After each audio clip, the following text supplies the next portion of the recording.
Hello, welcome everybody. I'm so glad to be sharing this space with you. We'll be talking about Mexico in a very interesting virtual roundtable. Um, and this event is framed under the Latin American Week organized by Latin America Group Inorge. And there are a bunch of other events throughout this week that we really recommend you to check the LAC's webpage in order to follow up. So today we are going to be talking about Mexico, and particularly a very important and beautiful area known as the Yucatan Peninsula, located in the southeast of Mexico. We are now hearing a lot of debate in Mexico around a project called the Mayan Train, which we will explain to you what it is about.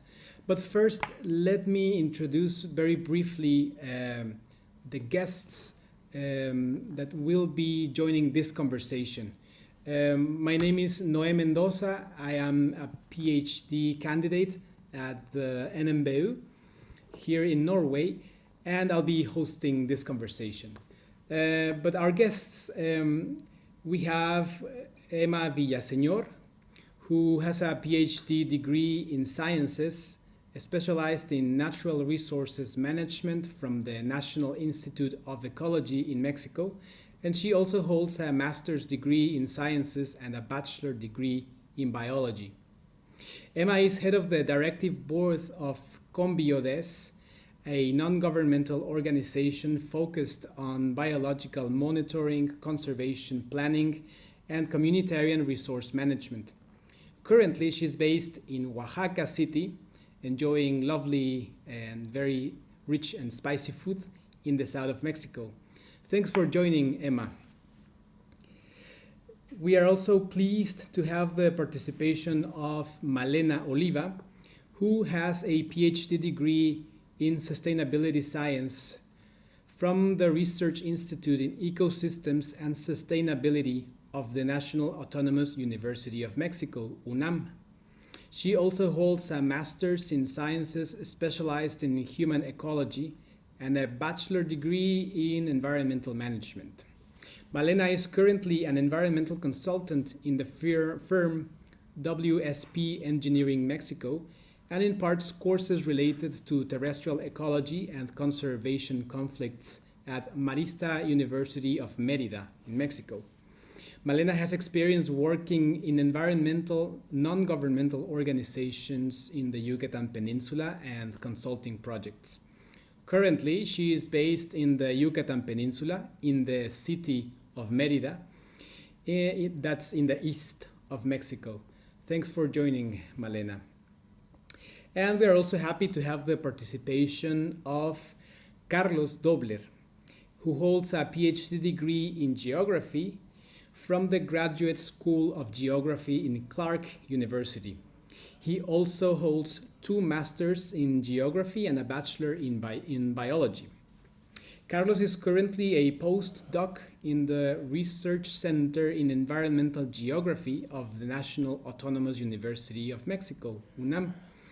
His main areas of specialization are forest cover change, climate monitoring focused on droughts at regional level, rural development and rural livelihoods, vulnerability and inequality. Currently, he is based in the city of Morelia, that is in the western part of Mexico. Thanks for joining, Carlos. So we'll be hearing or learning about the work of these social scientists, young social scientists. But first, let me introduce you this topic of the Mayan Train. It's a mega project that is being developed in the southeast corner of Mexico, and it's a pretty complex project. Although it's called Mayan Train, it is not only a train. So we prepared a brief video for you to get in context, before learning from our guests. So we can run the video now. We live in a globalized world, where the borders between nations are open to trade and are designed to facilitate the exploitation of natural resources. The flow of commodities and investment is ever more crucial, even as we begin to experience a transition from a globalized world led by the United States of America into a multipolar world with emerging powers, as China, disputing geopolitical hegemony. The established and emerging geopolitical powers must control territories and assure trade and investment for their own interests. In this context, we must consider that the region called the Great Caribbean has been central to the flow of trade since the 16th century. Still today, in this region we have one of the highest flows of commodities worldwide, most of which are funneled through the Panama Canal, through which more than 13,000 deep draft vessels pass by, transporting more than 250 million tons of commodities of all kinds. The canal is so demanded that nowadays the waiting time for vessels are significantly long, even though it has been constantly improved. Trade and capital flows need solutions. Here Mexico enters the scene. For the Mexican politicians, it has been an old aspiration, dating back to the 19th century, to compete with the Panama Canal by transforming the Tehuantepec Isthmus in an industrial corridor. Tehuantepec Isthmus is the shortest continental mass in Mexico, where 200 kilometers pull apart the Atlantic and Pacific Oceans compared to the 90 kilometers in the Panama Canal.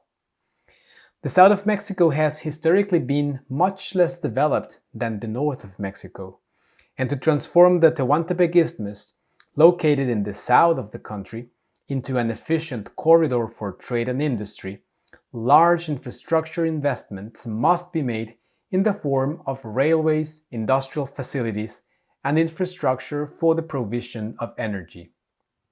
Therefore, the current Mexican government took the decision to channel large public funds to generate the conditions that could attract private investments in the south of Mexico through two mega projects that are presented separately, but which are part of a coherent single objective: to exponentially increase the flow of investment, tourists, and commodities in the south of Mexico, while controlling the migration of Central Americans and Mexicans from the south into the United States of America.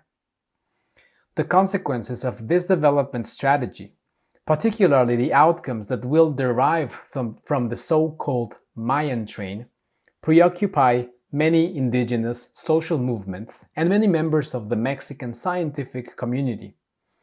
Why is that the case? The Yucatan Peninsula is located at the verge of two important basins, the Great Caribbean and the Gulf of Mexico. Both regions are relevant in the global economy due to their role as a connection point between Asian, European, and American markets. But also, these basins are fundamental in US geopolitics due to the rich oil reserves they contain. But the Yucatan Peninsula also contains extremely rich and unique cultural and environmental attributes. It is not only outstanding for hosting some of the most prominent ancient Mayan cities, it is also defined by a particular geology, which provides this territory with the largest underground water basin in the world, composed of hundreds of underground rivers and natural pit holes, known as cenotes. At ground level, a mixture of low, mid, and high rainforests bordered by coral reefs, all of which are highly biodiverse, are the result of millennia of interactions between human civilization and nature. Nevertheless, natural scientists agree this region has extremely fragile marine and terrestrial ecosystems. In the social dimension, today in the Yucatan Peninsula, we find 44 ethno-linguistic groups or indigenous peoples, and most of the land tenure is under a collective form of property known as ejido, that is the outcome of the deep agrarian reform enacted by the Mexican state throughout the 20th century. As other regions of the south of Mexico, the levels of poverty here are high and the penetration of public services is low. But the current president Andrés Manuel López Obrador is determined to change this scenario. In his campaign for the presidency, which he won by a landslide victory in 2018, he had a slogan which praised, "For the benefit of all, the poor first." In the Yucatan Peninsula, the poor first translates into large amounts of public and private investment in the so-called Mayan Train. But what is the Mayan Train about? The Mayan Train consists of more than 1,400 kilometers of train rails surrounding the Yucatan Peninsula and connecting it to the industrial corridor in the Tehuantepec Isthmus. Currently, the Caribbean coast of the peninsula is the largest and by far most successful touristic destination in the country, where new cities have emerged in a few decades. Population and economic growth in the touristic cluster of the Mexican Caribbean are the highest at national level. But this development has also provided extreme violence, inequality, and irreversible ecosystem degradation. The primary goal of the Mayan Train is to expand the successful mass tourism model of the Mexican Caribbean to inland destinations that preserve natural and cultural attractions. The projections are massive. In order to make the Mayan Train profitable, archaeological sites like Kalakmul, located in one of the largest tropical natural protected areas in Latin America, will see an increase in the number of visitors departing from 40,000 tourists in 2019 to an expected 3 million per year according to governmental estimations. The train won't only move tourists. The main source of income will come from transporting commodities from the ports of the Yucatan Peninsula into the Tehuantepec Isthmus. The goals established by the Mexican government are to provide a flux of 2.4 million tons of commodities by 2023 and reach a maximum of 10 million tons by 2053. This will imply that the Yucatan Peninsula will be crossed by fast trains every 2 minutes, creating a potent barrier effect to the fauna that currently move throughout this region and causing multiple geological damage to its fragile karstic foundations. The train itself is meant to be a connection between urban centers capable of hosting either touristic infrastructure or industrial facilities, but this requires a lot of land and most of it is owned by rural communities.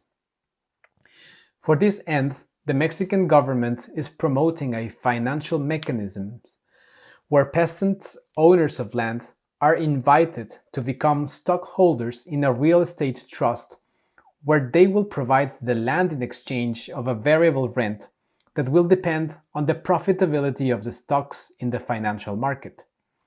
Legally and practically, the peasants that will enter this mechanism won't be able to have any control over their previously rural land, as their former forested or agricultural lands will now contain urban infrastructure and a legal bind that will prevent them to ever step out of the real estate trust.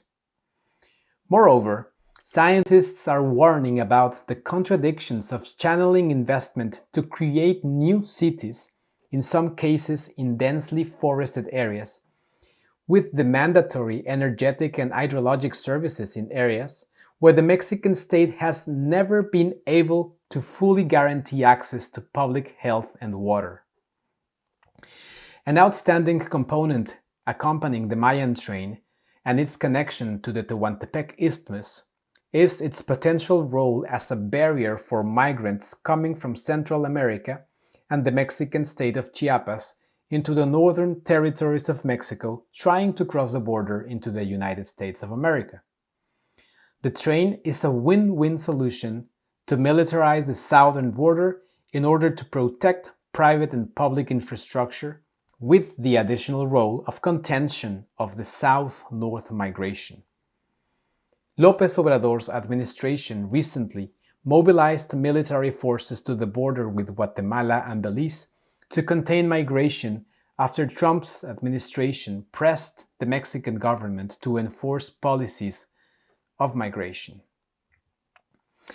But in this conversation, we will focus in a region within the Yucatan Peninsula which has been particularly contentious, both in terms of grassroots social movements that are opposing the train with a legal battle, and in terms of its ecological relevance.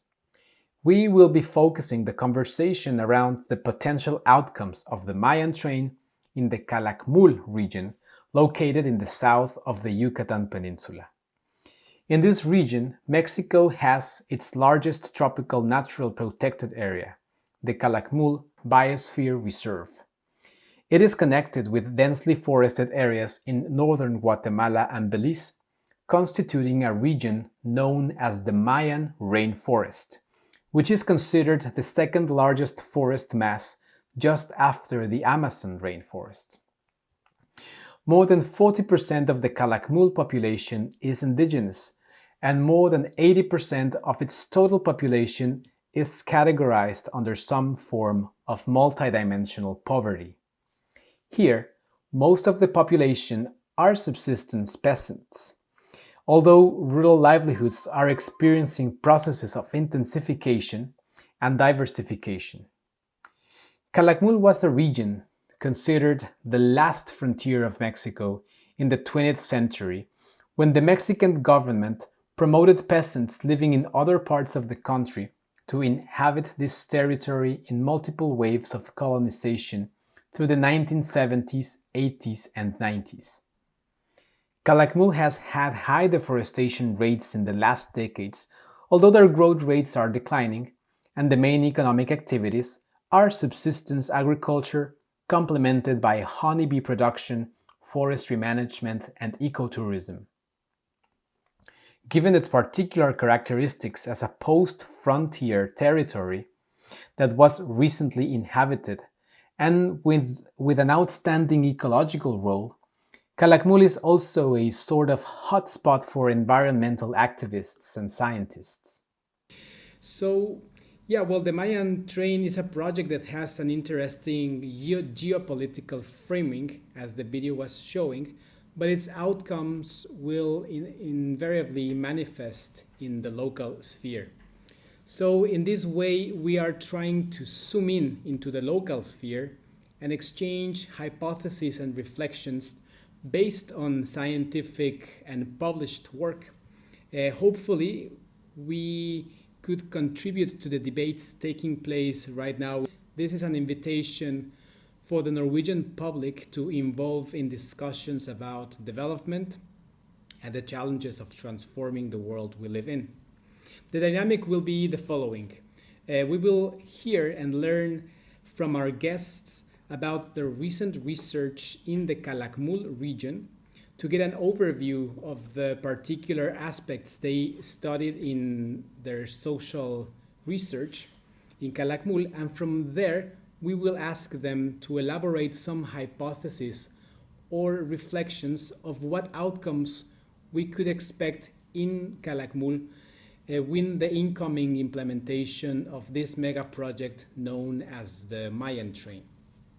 For the audience, you will be able to send us comments through YouTube and Facebook, preferably on the YouTube streaming, and we will do our best to engage you in a conversation with our guests. So our participants will have 12 minutes each to share with us their knowledge, and I will let you know, Emma, Malena, and Carlos, I will let you know when you have 2 and 1 minutes left. So let me now let's begin with Emma. As part of her PhD, Emma analyzed something called collaboration networks in Kalakmul, and she published very interesting work about the capacities for development adaptive management strategies. Emma, I would like to ask you, based on your research in the area, what kind of social relations you saw in Kalakmul, and what were your main findings, and what kind of transformations would you expect with the implementation of the Mayan Train? Yes, thank you very much, Noé, for the invitation. Good morning, everybody. I want to share my screen. It is possible? Yes.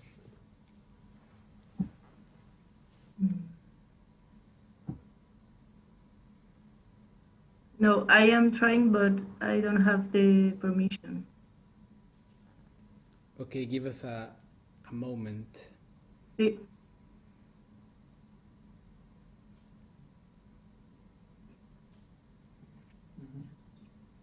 See? Can you see? Yeah. Yeah, Okay. now we see it. Great. Okay, thank you. Well,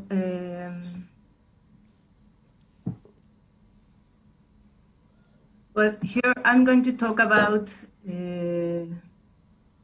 a study that was carried out in 2014 in Kalakmul, that is a municipality of the state of Campeche, which is one of the states included now in the Mayan Train route. The study calls Capacities for Development Adaptive Management Strategies.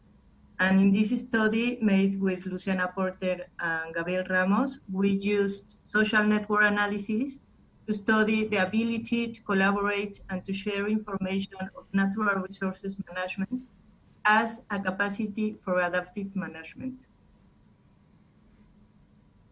The Kalakmul municipality is a very recent territoriality institution. It was decreed in 1996.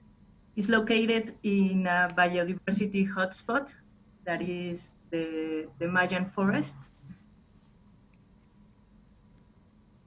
The majority of the population, and for that, the local ecological knowledge in they live in extreme poverty. And the municipality includes one of the most of tropical forest in Mexico, the environmental institution for Mexico and for the Mayan Train context. The municipality has a great diversity of actors, in academic organizations too. So there are a lot of actors, resources management. In socioecological systems theory, the social networks amongst the stakeholders can become channels of knowledge transmissions in which different sources of information are integrated and made available for social learning. This is very important for finding solutions to problems and for generating effective management practices. Eventually, these processes can also increase the capacities of the socioecological systems for facing the dynamic nature of ecosystems and also social processes as the Mayan Train in the current situation. No? Well, we have certain structures of social networks that can be related with features that has been identified in theory as very important for adaptive management. One social network that is centralized, that this one in blue, it can function for rapid decisions and rapid actions, and that can represent coordination ability, which is very important in times of change and rapid response. But in the other hand, we have distributed network that can represent slow decisions and actions, but more experience and learning in each node or stakeholder. No? So in this other type of network, the loss of certain actors can be less disruptive than in one that is centralized. So the study aim of this article is to evaluate the structure of the network of inter-organizational collaboration at Kalakmul if management is either facilitated or obstructed. For data collection,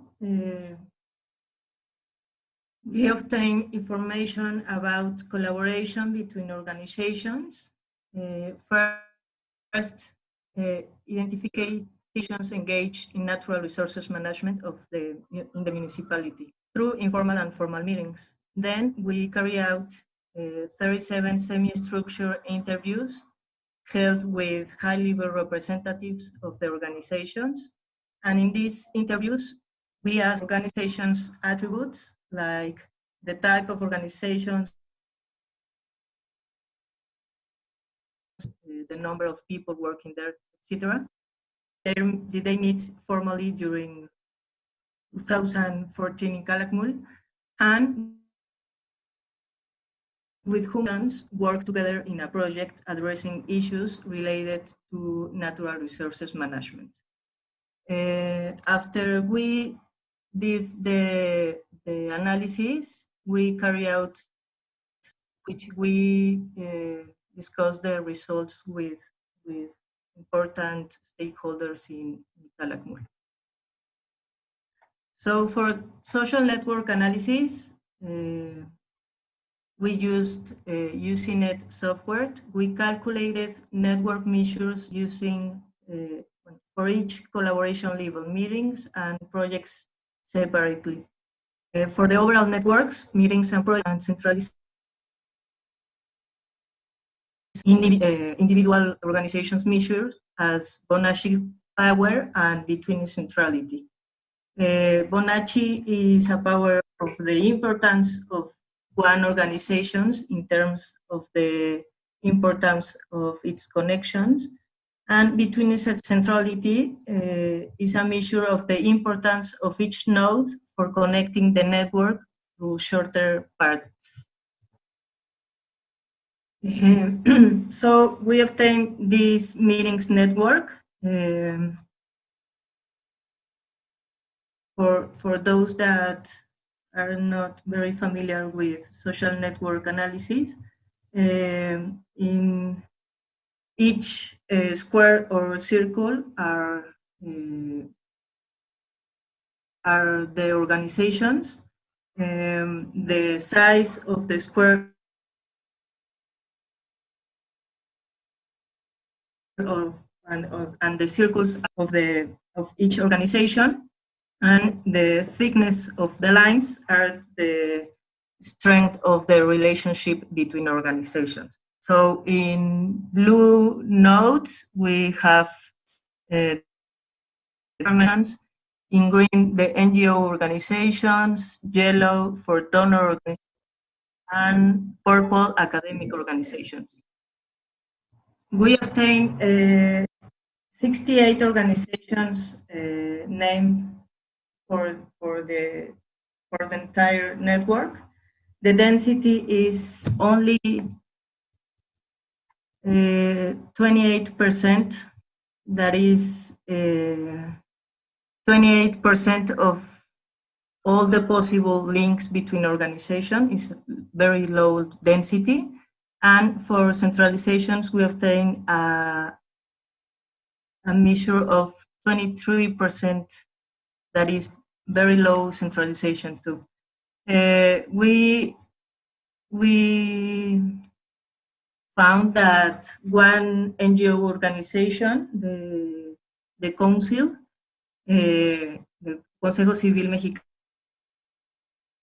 para la Silvicultura Sostenible, has the greater bonasage rate, and the reserve, the direction of the reserve, has the definition. And we have a projects network that hosts only for 45. In this network, the organizations reported to have had at least one project in collaboration with another project during 2014.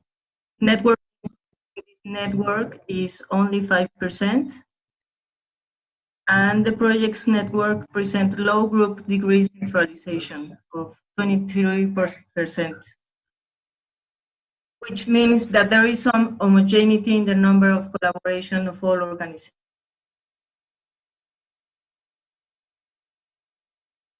ranging between 1 and 5.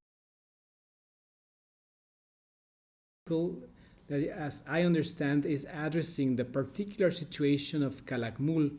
This article is in the process of being published, and I think her work might be very revealing of some relevant aspects of the social landscape and institutions in the region. Malena, let me ask you the same question. Based on your research in the area, what kind of social relations you saw in Kalakmul? What were your main findings, and what kind of transformations could we expect with the implementation of the Mayan Train?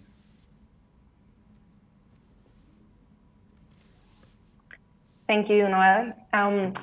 Well, I'm going to share my screen and talk about the research that I've made in Kalakmul, addressing some of the aspects that Noel already told. So I think we're ready. Yeah. Well, as Noel said, I work with conflict management in Kalakmul Biosphere Reserve, and my work was carried out between 2015 and 2018. And I would like to start by saying, giving a little bit of the context of the problem that I studied. And let me start by saying the most challenging aspects that we have to deal with. And at a global level, the creation of natural protected areas is the main strategy to address this problem of biodiversity loss.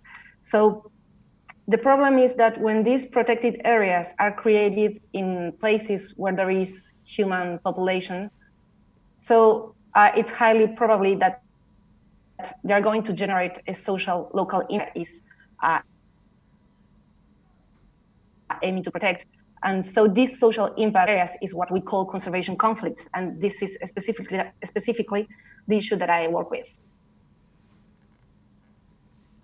It has to do with the tension over the territory, where different stakeholders hold different interests or expectations regarding the same natural resources or regarding the same biodiversity, the same territory, and they want to probably make a different use of it. So this is what conservation conflicts are about. And for managing those conservation conflicts, the main objective is to reconcile the conservation goals that protected areas have and dignified local livelihoods of people living in those regions. And this is particularly, at least 60% of the natural protected areas are in indigenous or local communities' territories. So that means that, so I was saying that this situation of having protected areas where local people is living, it's particularly relevant in Mexico because we have this correlation between the places where people is and the place or as part of their livelihoods and where we are creating the protected areas. So this situation is also quite relevant here in Yucatan Peninsula with local population. So we have the use of goods for commercial purposes in a not a huge scale or for building houses, for example. we have the beekeeping, and also activities like the subsistence hunting, that is a very old activity in the region. So people living in these areas rely on these natural resources for subsistence. So you can imagine that when a new institution that is a natural protected area changes on how these local populations relate to their environment or the activities that they are allowed to do, or how they carry out those activities. So imagine that you have the jungle, and on the one hand you have the users of this jungle, of these natural resources, let's say rural population, peasants, that rely on this biodiversity for subsistence. On the other hand, you have all those conservation institutions, such as, for example, in Mexico, the National Commission of Natural Protected Areas, or even the international conservation policy, like in this case, the IT Target 11, which is the one that specifically relates to the conservation of through natural protected areas. So when we have these two different stakeholders that have different opinions on how to use this environment or how to manage this environment, we have a clash of interests regarding how to use the same natural resources.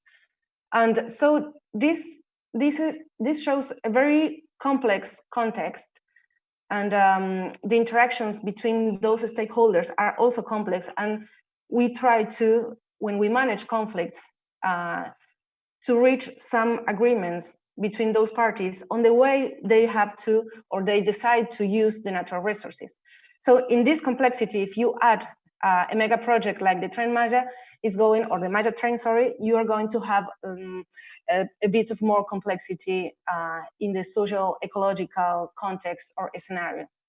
So as Emma already told, the Kalakmul veg state, and here I bring an image where you can see with the green line the buffer zone of the area. With the yellow line, you can appreciate two core areas of the reserve where extractive or productive activities are not allowed. And with the light blue line, I depict the two communities. PhD. So I'm not going to talk deeply about those cases, but I just want to highlight some of the aspects related to the conflicts in those two communities. So the conflicts that I studied there had to do with the lack of prior consultation to those communities when the reserve was created. The reserve was created in 1989, and they didn't know that there were a lot of communities in those territories. So they just were overlapping those communities. And for example, so there were conflicts in this reserve with the communities around and inside the reserve from its beginning. So the problem now is that this overlapping of the communities with the reserve, even with the core area of the reserve, is that there is a restriction on the use of the natural resources from part of the local population. And as I said before, this population relies on these natural resources for subsistence. So you can imagine that there is a problem. And another issue is that there is, in some cases, particularly in this community, where Emma also worked, is the absence of land tenure certainty. So people don't have like a legal certainty about the land tenure, and that brings a lot of problems for them because they can in projects that would aid their development. And remember that the main objective is to conciliate the conservation goals, in this case of the protected area, and the livelihood. To manage these conflicts is to propose alternative livelihoods, or to find alternative livelihoods as a way of providing new alternatives for the living of these people. So the alternative livelihoods that were proposed in Kalakmul, particularly in these two case studies that I had, failed because, for example, there was a lack of market for the local products and services that they were trying to promote. Also, there was a lack of local organization and willingness to work together among, well, inside the communities So the projects that the reserve or even NGOs, because the alternative. So I always remember one of the, okay, they're trying to promote beekeeping, and I don't want to do that because I'm allergic to bees or something like that. So it's not just the thing to promote any activity that you think that could work in the community. You have to test that, to ask the community what activities they are willing to adopt or to develop. And also the proposed alternatives failed because local people didn't consider that they were enough for compensating the local impairment they feel when the reserve was established, or because they thought that those livelihoods didn't fulfill their needs. So those are one of the main reasons why these alternatives failed, and also because there was kind of a tokenistic participation that is sort of a faked participation in the area and in the relation between people. Consider that this fake participation was not enough for compensating for the social impacts that were caused by the reserve. So as you can see, the effective implementation of alternative livelihoods is really challenging. So how to improve this alternative livelihoods implementation for addressing these conflicts? I think that there are two main issues that we should address in this case. So one of them is to emphasize the local feasibility of the alternative livelihoods that we are proposing. So you have to ask people what they want to do, if it's something that they expect to, and also to jointly search for the livelihoods, the alternative livelihoods, with the people that it's affected. And so I try to make a relation with my findings and what the implications of the Mayan Train here. So I'm going to tell about just a few points here that I think that from the insights that I have from my PhD project, I can relate with the implications of the Mayan Train. So the first is that it seems that there is not enough information for a genuine consultation process in the region. So there had been some indigenous consultation, but it has been a very polemic process and very criticized. And from my point of view, it doesn't meet the minimal criteria to consider that it is a genuine consultation, and it's replicating this tokenistic participation process that are so common here in the Global South. Another thing that I think it's a source of that maybe we should, how the Mayan Train is going to affect the land tenure situation. And as I was saying before, there is a lack of legal certainty over land, and this jeopardizes the conservation goals and the local livelihoods. So I think this is one of the aspects of Kalakmul, where people is completely relying on their natural resources for subsistence, and where the indigenous and the local conservation of this environment is crucial. Another thing that I think is that the Mayan Train might emphasize the loss of territory value through a process of bringing this model of development that has not exactly to do with the local expectations, with the this Mayan Train is going to foster livelihoods that are not situated, that are not contextualized, and that are not precisely dignified for local people, which would risk the social ecological integrity of the region. So I would like to finish by saying, or by making this question, that what is a dignified local? I want to say that we should pay more attention to what local people conceived as a dignified present in the negotiations when this kind of mega project is going to establish in such a rich cultural and biodiversity region. So that would be my contribution, and thank you very much for the space and for inviting us to participate. Thank you. Thank you, Marina. I I won't. I will keep my question here because you in a way addressed it already. Um, but I have a couple of more questions I would like to ask you, but I will do the same as with Emma. I will keep them till the end. See if we have some questions from the audience, and but thank you so much. Now let's move to hear from Carlos. Um, Let me tell you that as part of his PhD, Carlos analyzed the role of the state in promoting agricultural intensification in a fascinating village in Kalakmul. I say fascinating from as my personal point of view. His geographical focus is revealing about the local dynamics interacting with external forces like the market and the state. So, Carlos, allow me to repeat the question. Based on your research in Kalakmul, what kind of social relations you saw in Kalakmul? What were your main findings and what kind of transformations would you expect with the implementation of the Mayan Train? Yes, thank you, Noé. Thank you for the invitation and good morning to everyone. Well, at least good morning here in Mexico. Yeah, so as Emma and Malena, let me start by introducing a little bit of my research.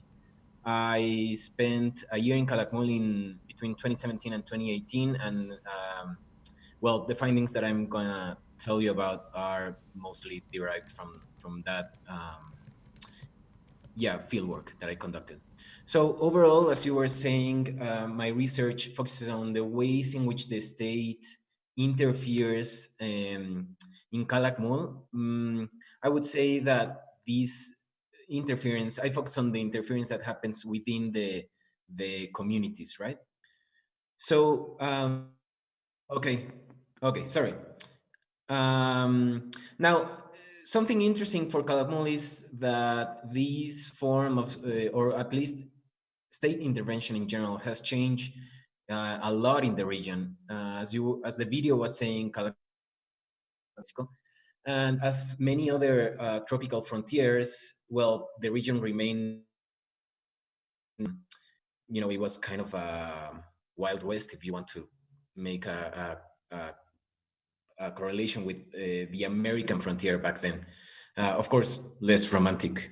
But by the 1989, becomes or is established in the region, and that becomes, from my perspective, the first like strong intervention that the state makes in the region.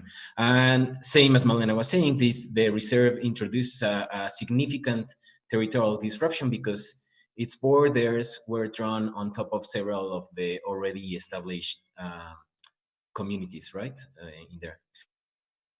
That time is where, at least at the national level, the socioeconomic policy framework becomes or turns, also has a component of environmentalism. So with those two, let's say, logics of the state, the region becomes the target of a number of agricultural and poverty alleviation programs, as well as other instruments of conservation, such as the payment for ecosystem services. So this form of state intervention, of course, has important social and environmental effects. So let me share my screen to show some of the work that I found.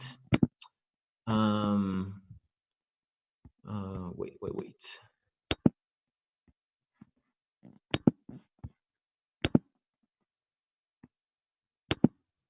Can you see my slides?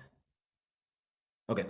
So one of the implications that I studied was regarding land use change. And of course, it is important here to mention that at least for the initial period of Kalakmul settlement, and still to some extent still now, the dominant land use is Sweden agriculture, or also known by its more kind of destructive name, slash and burn. So for those that, or what it entails, it is basically a cropping system where the forest is, as its name says, slashed and then burned, and then the field is prepared, and farmers cultivate there for a length, at least in Kalakmul, for 1 to 3 years consecutively. Then they leave the field to fallow, and in this process the forest regenerates. The fallow period might last from 10 to 24 years. Of course, during the fallow period, the farmer might go to another plot, clear that plot, and repeat the process. But eventually, the farmer will come back to this field and let's say restart the cycle again, right? So Sweden should be seen ideally as a cycle. Now, this land use practice makes perfect sense. Well, I would say perfect sense in this region because of the environmental and economic hardships that farmers experience here. In terms of environmental hardships, I mean, the rainfall is very variable. It has the soil has high infiltration rates. The soil is very thin and fragile. So, it's not the place for how would I say, like more productive agriculture, such as those that's seen a little bit north of Kalakmul, where the soils are better and they have more water, etc. So the thing here is that I identified intervention, at least as I was saying, targeted to the community.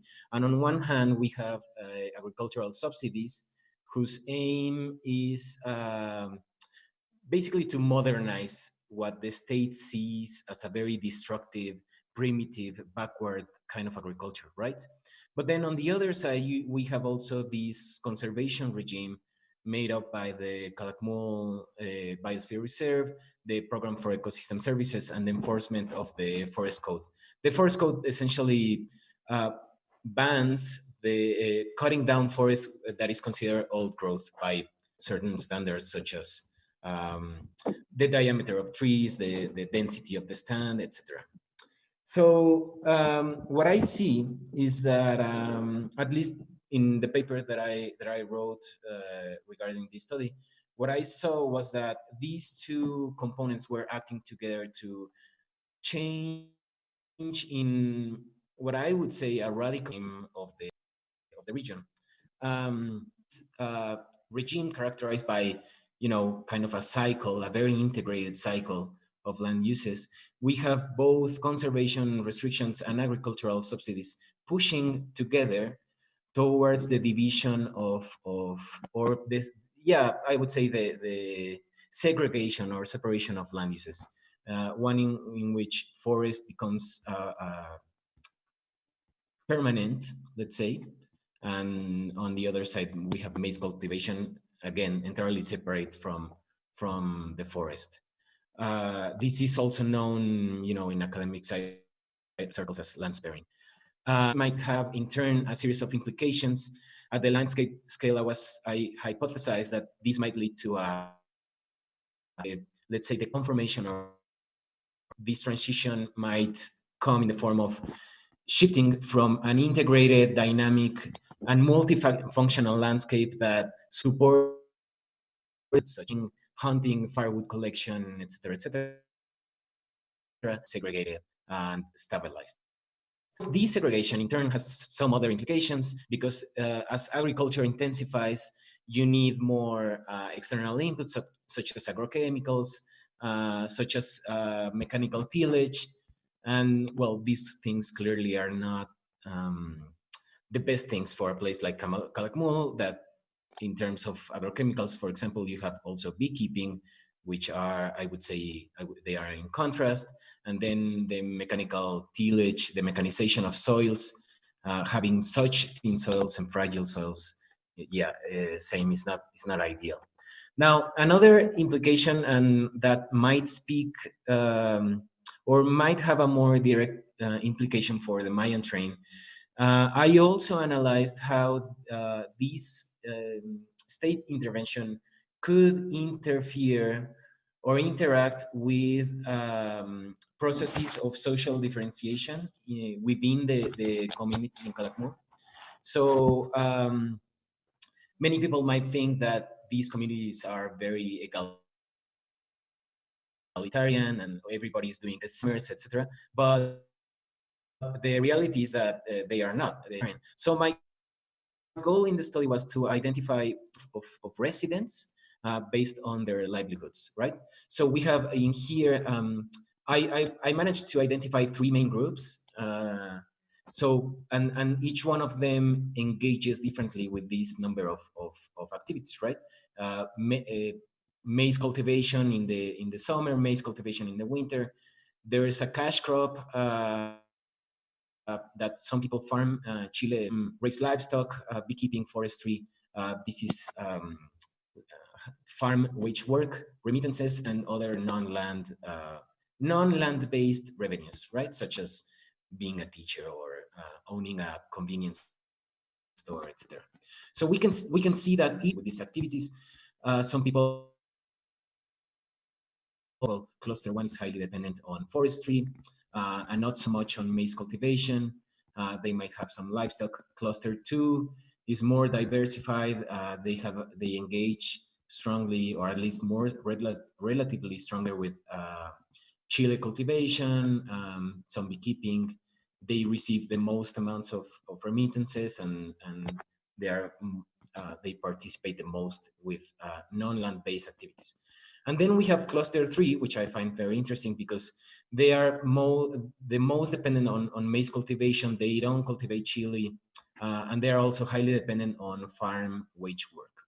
Now, each of these activities, of course, has its own, let's say, return rate, right? But also, each one of these activities has different sensitivity towards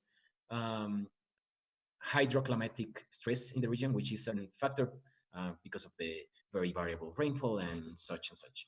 So while some groups are able to diversify their activities across, or diversify their income sources across activities with different sensitivities, some others, like cluster three, depend almost entirely of activities that are all highly sensitive to hydroclimatic stress, right? So let's say drought in this case.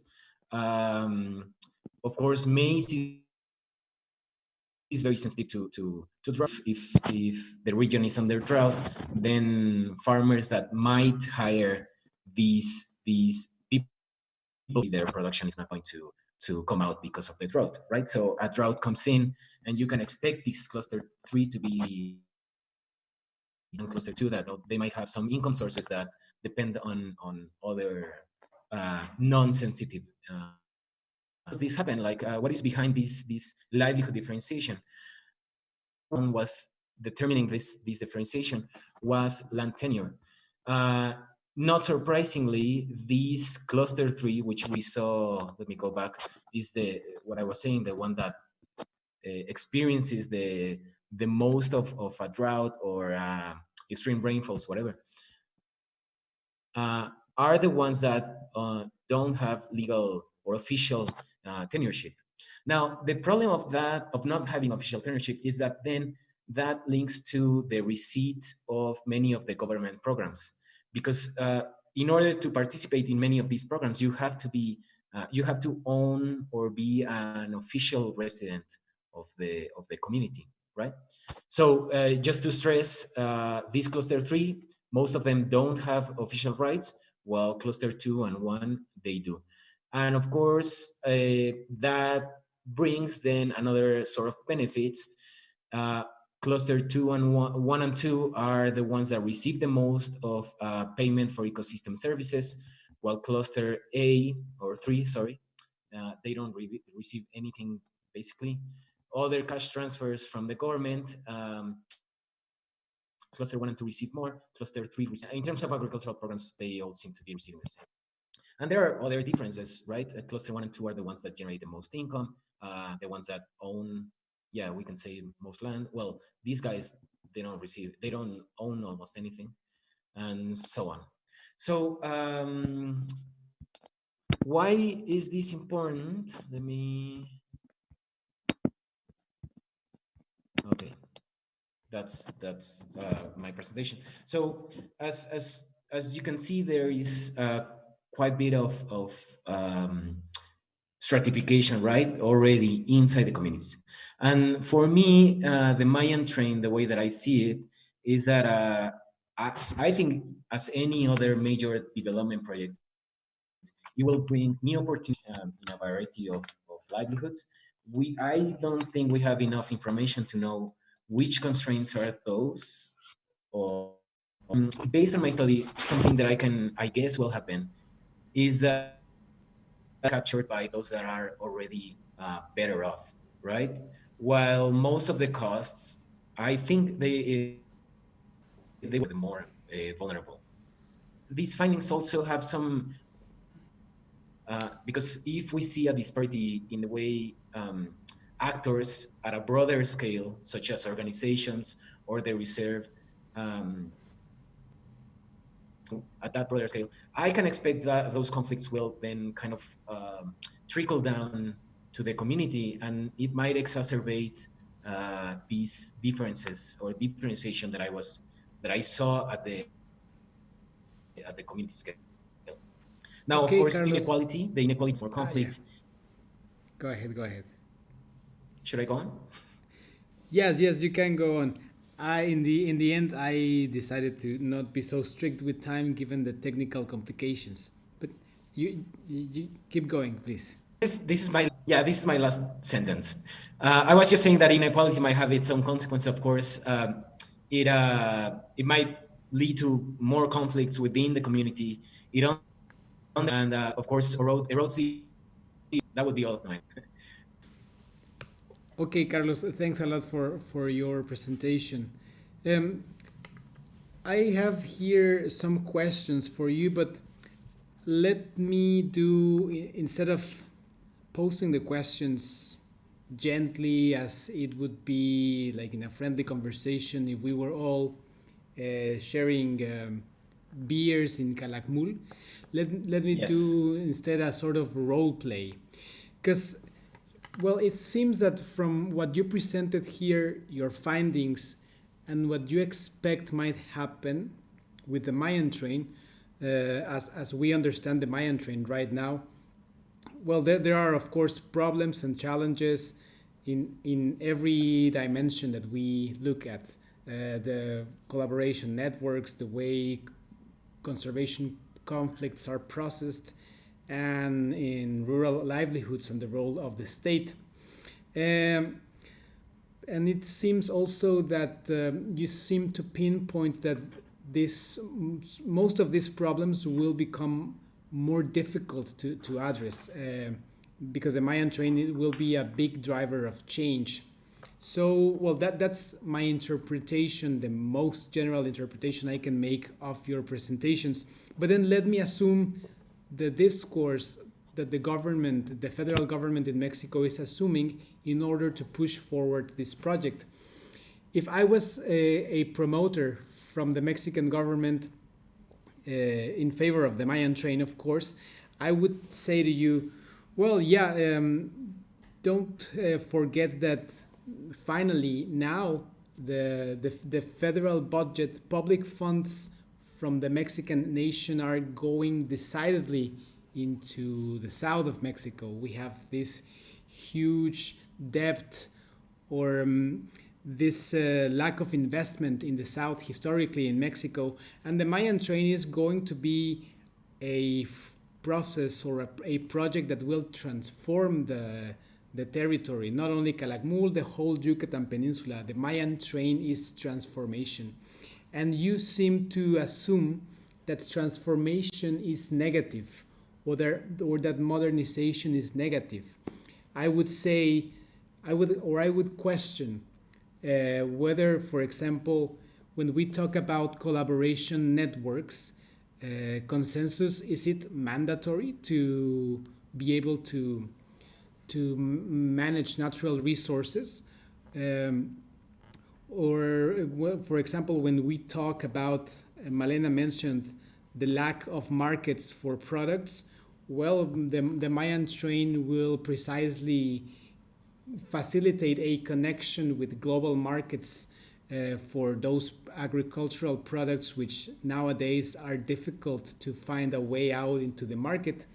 And when it comes to inequality and how conflicts will trickle down at a local level, why not also considering that wealth will trickle down to the local level, and that, well, yeah, those that are better off right now in the ejidos or these villages in Kalakmul will be better off, but they might as well pull out those that are not in such a good position. So yeah, that's my challenge as a Mexican official promoting the Mayan Train. Aren't you considering transformation as something negative? How would you address such contestation?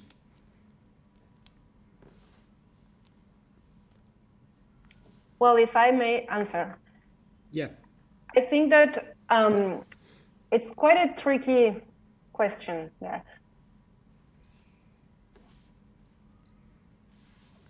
See problem to, well, not problem, that's a bias. It's not an easy situation to address, because I think that the project by itself, it's not bad, and it has the potential to be really good, because as you were saying before, the south of Mexico was forgotten for a lot of time. So now it's going to receive a lot of funds and this huge project. So it does represent a huge opportunity for local people to change, in a good sense, their livelihoods or their reality, or whatever you want to call it. But I think that the critical point here is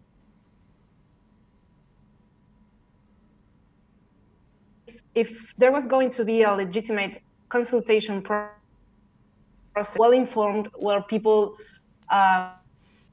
say predict the consequences in the long term of this project, I might make this project better or more locally linked. Because I think that one of the most important aspects that was criticized of this project is that it's going to replicate the kind of development that we saw already in the Riviera Maya, in Cancun. Local people was obligated, and they just received a really low wage when they were owners of the territory. So I think it's carried out and it's implemented. And the point is that we, at least we three, have shown things that makes a legitimate process, So I think that I could answer that to Your last sentence, Malena, where you said, I think, and you were making a last comment. Can you repeat that last part? I already forgot. I think I was saying that I think it's a project with potential, but we fear that it's not going to be a legitimate process because of what we have studied in the region, or how we see that things are done in the area. Great. Emma, the Mexican official is posing this question. Is consensus mandatory? Why should we expect local communities to have this capacity to build consensus and have high density and good networks, or I don't know how to put it, like networks that facilitate collaboration to then bring change? Yes, I think consensus are not mandatory, but more dialogue between different sources of knowledge is very important here. We need this dialogue between different sources of knowledge, between scientific persons and technicians and local inhabitants regarding the management practices and the mitigation practices of different productive activities. And this will be very important in terms of the possible risks or impacts of tourism Kalakmul. And if we have relegate organizations or people now, we will relegate far more, especially people that are made decisions in a daily basis of natural resources. So I think that a good project and can bring very good opportunities, but we are fear, we have fear that the participation processes just polarized these power disparities. Thank you, Emma. And Carlos, what do you have to say about this questioning or this critique to your critique about why considering that conflicts will trickle down and not wealth will be what will be trickling down at the local scale in this context that you depicted so well? Yeah, but before that, I do want to say that I mean, essential. I would say it is important. I would say it's very important, in fact. And maybe, yeah, the project might not need 100% consensus, but I would say some consensus is still crucial for the successful development of this project. At the end, Malena was mentioning Cancun, but there are that main characteristic, right? And that of the interests, of the attitudes, of the motivations, of the needs of local people, and I think that might lead to very negative consequences in a social dimension. Now, what you were asking me, I would say that at the end, what I saw through my research is that inside the communities there are already well-established structures that work towards the capturing many of the benefits that the state provides, in quotes, to the community. As I was saying, a very clear distinction is the fact that some people own already land, some others don't. And just that distinction marks a very stark difference in the kind of benefits that someone can access. So the structures are already there. And because of that, I think the implementation of the Maya Train has to have a class perspective in terms of how it's going to supposedly benefit the communities.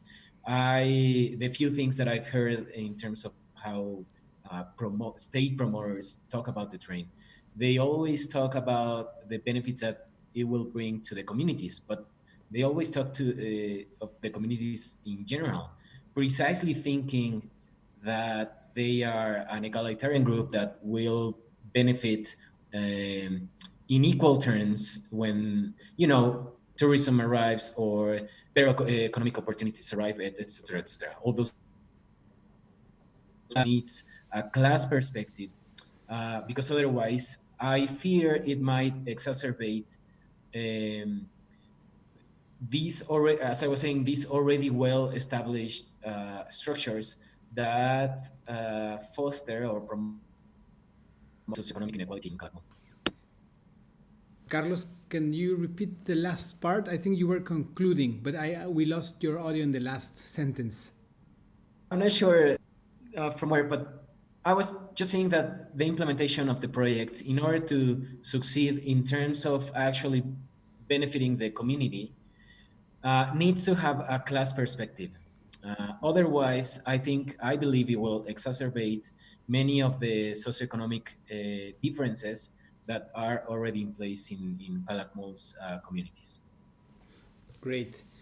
All right. Well, look, we don't have questions from the audience because since we had problems with the streaming, but also we are a bit over time, and I don't want to use your time as well since you've been gentle enough to participate in this dialogue, but I cannot contain myself to then make you a last question, also the same question for all of you.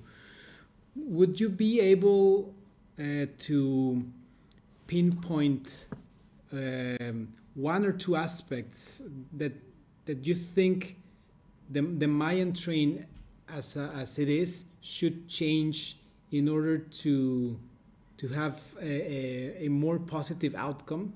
Let's assume that there's a possibility of dialogue with the actors promoting the Mayan Train, which from my perspective right now there's not that kind of dialogue, but with the scientific community at least.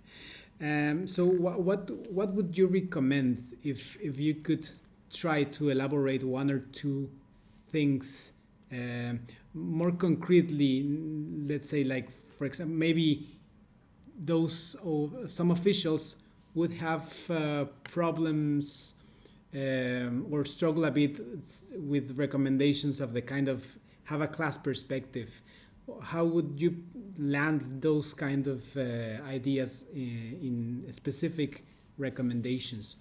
How could the Mayan Train be something more beneficial or legitimate? Well, I think that based on this legitimate aspect, as it's happening now, to stop the construction until some critical issues are solved. For example, as a few weeks ago, magnitude in that information, and I think that it's kind of a rush here behind trying to implement this project quickly, and I think that Malena, sorry, could you stop your camera? Yes. Okay, my camera is okay like that? Yeah.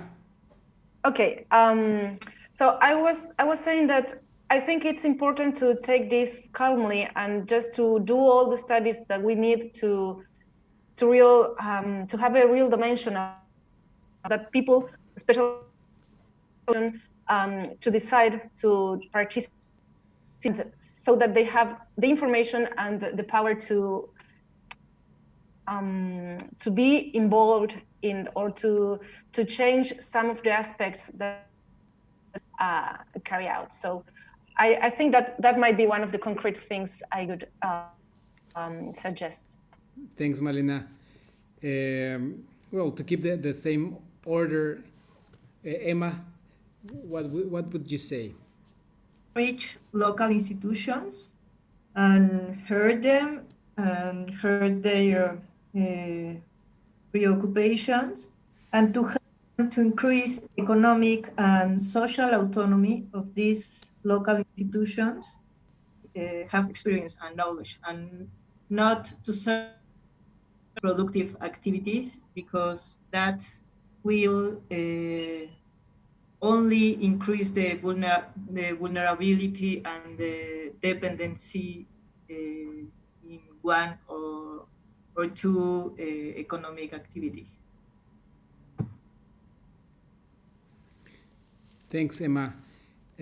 Carlos, as a final remark, one or two suggestions on how could this mega project should be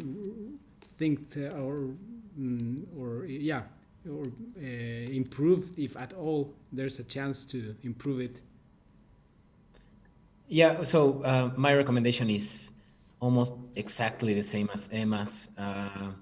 And the thing is that I believe the train needs to make it right, as you were saying. For me, the alternative would be for the project to go beyond the big government, but ideally, as Emma suggested or recommended, to become articulated with local institutions, local organizations that already know the region, already know the needs of the people, already know what is needed, and work with them to yeah, either buffer the effects, the negative consequences that the train will have, or provide some opportunities to improve. That ideally these efforts would be targeted um, to those that need them the most, right? That need these opportunities the most inside the communities, instead of just yeah, as I was saying, treating the community as a whole. In brief, I would say be to make of this mega project a truly successful one in terms of improving the livelihoods of those that live nearby or where the train will pass. Thank you, Carlos, and thank you all for accepting this invitation, for sharing your insights, your findings, the many months and that you spend doing fieldwork in this very particular part of Mexico, and also for accepting the challenge of being in a way contested about what you can make with these findings when placed in the context of the Mayan Train. Let me just, as a concluding remark, say that also something that from my personal perspective could be useful is to try to also adopt a comparative perspective and look at what has happened already and what has been documented and studied in other parts of Latin America and the world. I think we tend in Latin America at least to approach to these debates or public debates, as we say in Spanish, looking to our bellies and in a way ignore what's out there, what has been discussed, what has been experienced. And we might think that the Mayan Train in this case has very particular characteristics, but it shares a lot of components with other experiences where we can learn. And then just let me close by saying that we hope that there will be more opportunity for dialogue, both in Mexico and the international community. Hopefully more Norwegian audience can also be interested and hooked with these topics of development in Latin America and the global South. And let's hope that we can keep with this conversation. So thank you so much everyone for joining. Emma, Malena, Carlos, my best wishes for you, and I hope to see you again very soon. Thank you very much for Noe. All right. Take care. So take care, and let's see until the next time.